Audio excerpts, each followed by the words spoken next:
olhar-se para dentro, disse Mário Quintana. Mas afinal, o que é o sonho? Você lembra o que sonhou esta noite? Qual o significado dos sonhos em nossa vida? Descubra agora no Fala Povo.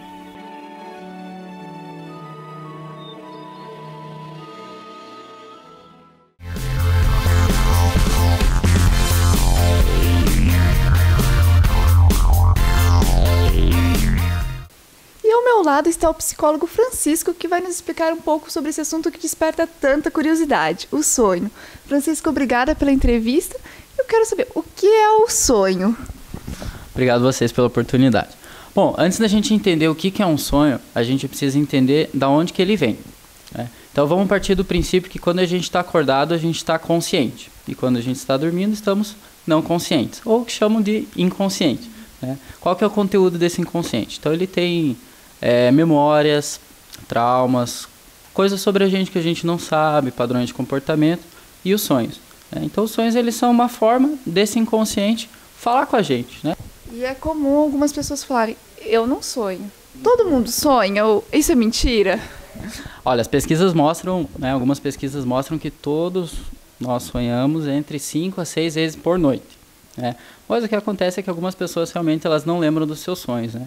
E aí existem alguns exercícios que ela pode fazer para conseguir desenvolver isso, né? Para ela poder lembrar os sonhos. Então, demonstrar a vontade, né? Pegar lá, comprar um caderninho, deixar ao lado da cama com uma caneta, ficar pronta para anotar o sonho. Porque às vezes dá uma certa preguiça, né? A pessoa acorda, lembrei de um sonho, depois eu anoto. Vai escovar o dente, tomar café e depois já foi. Quando ela vê, ela já esqueceu. Tem uma dica que eu dou, anote seus sonhos, né? Converse sobre eles. Veja que tipo de emoção que ele desperta, né? Qual emoção que ele está despertando. Porque é muito importante, ajuda, né? Realmente ajuda. Você está falando que é importante a pessoa anotar os sonhos. Os sonhos são importantes na nossa vida? Eles têm algum significado? Sim, dá para dizer que os sonhos ele tem algumas funções para a gente, né? Então, uma dessas funções seria compensar algumas deficiências da nossa consciência, do nosso dia a dia. Então, por exemplo, uma pessoa que ela é muito, muito tímida e ela tem dificuldade nisso, isso atrapalha, né, a vida real dela. Provavelmente ela pode começar a ter sonhos em que ela está dando palestras para 10 mil pessoas, por exemplo. Como se fosse uma forma do nosso inconsciente estar dizendo, viu, você pode desenvolver essa área da tua vida, né? E quando eu falo assim, pode ser uma mensagem, é importante deixar entre aspas, que às vezes as pessoas acham que é uma coisa paranormal, uma coisa do além, assim, e na verdade não tem nada a ver. É uma capacidade mesmo que a gente tem, né? Todos nós temos e podemos desenvolver. Os sonhos, eles trabalham com temas, né? Então, por isso que não tem como a gente analisar um sonho de uma pessoa. A pessoa chega, sonhei com isso. O que significa? Né? Isso é mais para revistas, assim, mas, né, o senso comum, ela não entra na parte científica, né? Então, os sonhos, eles trabalham com temas. É importante que a gente analise vários sonhos para entender qual que é o tema que o inconsciente está querendo falar. O sonho ele tem uma linguagem, né? O nosso inconsciente tem uma linguagem que é diferente da linguagem da consciência. Consciência, a linguagem que predomina é a lógica, a razão, as justificativas, as explicações, né? E o nosso inconsciente não, ele não trabalha com essa linguagem, né? A linguagem do inconsciente é uma linguagem de símbolos, imagens, emoções. Então, uma pessoa, por exemplo, se ela sonhei que eu subi uma escada, foi porque ontem eu subi uma escada, ela está usando a mesma linguagem para tentar explicar. Então, isso, na verdade, não tem lógica, né? Como se tiver um brasileiro e um japonês conversando, cada um na sua língua e nenhum entendendo o outro, né? Então, são linguagens diferentes. Então, pessoas, por exemplo, o sonho ele é simbólico, ele vai trabalhar com emoções. Então, vamos ver, uma pessoa que acaba de terminar um relacionamento, por exemplo, ela pode começar a ter sonhos com o tema morte, né? Que ela está num caixão, ou está num funeral. Por quê? Vamos trabalhar. O que é a morte, né? Ali no relacionamento dela, o que ela está vivendo naquele momento, alguma coisa morreu. Simbolicamente, alguma coisa morreu. As expectativas dela morreram, às vezes alguma emoção, algum plano de vida dela morreu. Então eu gosto de dizer assim que o sonho às vezes brinca com isso, né? Ele simboliza alguma coisa, porque senão seria fácil, é só ele colocar uma plaquinha, eu estou querendo dizer isso.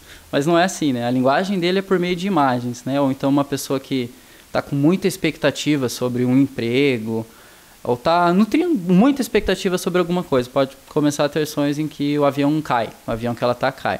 Então é uma forma do inconsciente dizer assim, você está muito nas alturas, né? Vamos cuidar um pouquinho com isso, né? Toma cuidado para não manter tanto isso, né? Tantas essas expectativas. Existem sonhos premonitórios, a pessoa sonhar, você é assaltada, sei lá, e no outro dia ela é assaltada. Existe isso?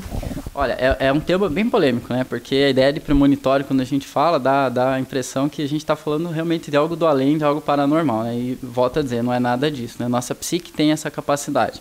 Então, sim, existem os sonhos premonitórios, né? E a explicação técnica para isso, na verdade, ela é bem simples, né? Então, a nossa razão, a nossa lógica, ela trabalha com a ideia de tempo, né? Então, 1 minuto, hora, amanhã, hoje, né? E se a gente for entrar nisso filosoficamente, na verdade, não faz sentido, né? O que existe realmente? Existe o amanhã? Será que o futuro existe ou o passado, né? Então, o Jung, ele analisou mais de 80 mil sonhos, né? Para desenvolver a teoria deles. Se você for fazer um cálculo disso, dá quase mais de 100 sonhos por dia, né? Deles, dos pacientes, enfim.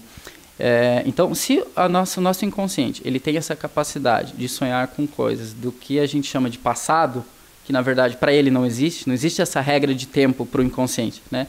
Então é perfeitamente possível que ele tenha acesso a fatos que ainda não aconteceram, porque ele não tem essa regrinha de tempo. E a questão dos pesadelos, como que fica isso? Pesadelo na verdade é um nome, né? É um nome para os sonhos ruins, né? Mas se a gente for pensar que assim, os sonhos eles estão nos ajudando, né? Ele tem uma função de equilibrar a nossa psique, né? Nos ajudar, né? Compensar essas deficiências. Então, assim, às vezes um sonho que chama muita atenção, que é o que a gente chama de pesadelo, pesadelo é só o nome, né? Mas é um sonho assim, pô, não gostei de sonhar com isso.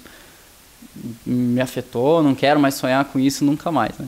Se a gente for pensar que o sonho pode estar nos trazendo alguma mensagem, eles são muito importantes, né? Porque se a gente não der atenção para aquilo, pode ser que a gente volte a sonhar. É aquela coisa, como se fosse alguém falando, viu, acorda, cutucando aqui, né? Vamos trabalhar esse tema, vamos prestar mais atenção nisso daqui ou naquilo, né? Então, eles são muito importantes, são talvez mais importantes que os outros tipos de sonho, né? Porque eles geram uma reação emocional muito forte, né? São alerta. Isso. É como se fosse vamos pensar numa febre. Uma febre é uma coisa boa, na verdade, porque é um alerta para o corpo de que tem alguma coisa errada. Então, sonhos assim que despertam uma reação emocional muito grande, seja positiva ou negativa, nossa, acordei muito feliz com o sonho que eu tive, é importante analisar esse tipo de sonho, né? Porque ele está gerando uma reação emocional. Então, seja pesadelo, ou seja um sonho muito bom, essa reação emocional que é importante. Lembra que os sonhos, a linguagem dos sonhos é a linguagem de emoções, a linguagem dos símbolos. Você falou antes que cada sonho tem uma interpretação diferente, né? Então, por exemplo, eu sonhei com almofada, para mim significa uma coisa, para você significa outra. Mas tem um mito que todo mundo fala, sonhar com dente é morte. Isso, como funciona? É verdade? Não, assim, para psicologia não tem esse manual de sonhos, né, que a gente vê às vezes vender por aí, isso não existe, né, porque, que nem você falou, se sonhar com dente é morte, então não tem que ser analisado, né, não tem nem que saber a história da pessoa, né, pensa, para um médico ele poder emitir um diagnóstico, ele precisa saber o histórico da pessoa, precisa saber um pouco sobre a vida dela, o que ela está passando naquele momento, né, e a análise de sonhos ela é um processo, né, então ela funciona dessa maneira também.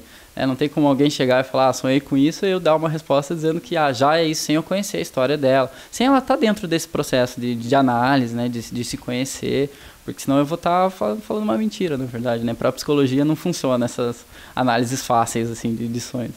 E a questão de, às vezes, a gente sonhar com alguém que a gente nunca viu na vida. Por que acontece isso?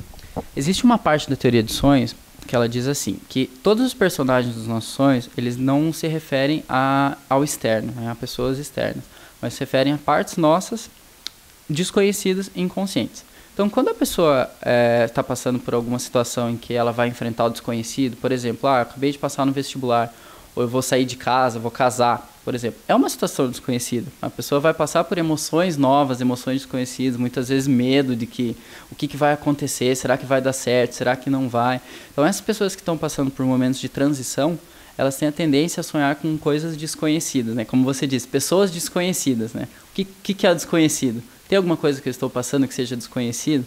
É sempre importante ver qual emoção isso está despertando, né? Então, geralmente, esses momentos de transição na vida da pessoa levam a situações com coisas desconhecidas ou situações desconhecidas, pessoas desconhecidas que estão simbolizando, na verdade, emoções desconhecidas, né? Medo do futuro, o que vai acontecer.